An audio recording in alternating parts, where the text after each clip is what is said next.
உன்னை தெய்வம் என்பதா குருநாதன் என்பதா என்னை பார்த்து பார்த்து வளர்ப்பதனால் அன்னை என்பதா உன்னை கடவுள் என்பதா கருணை வடிவம் என்பதா உன்னை கடவுள் என்பதா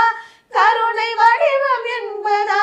ஐயா ஞானதானம் தந்த உன்னை தந்தை என்பதா உன்னை தெய்வம் என்பதா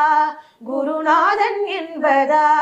என்னை பார்த்து பார்த்து வளர்ப்பதனால் அன்னை என்பதா சேரும் செல்வம் எல்லாம் உன் அருளன்றோ பாடும் பாடல் எல்லாம் உன் தயவன்றோ சேரும் செல்வம் எல்லாம் உன் அருளன்றோ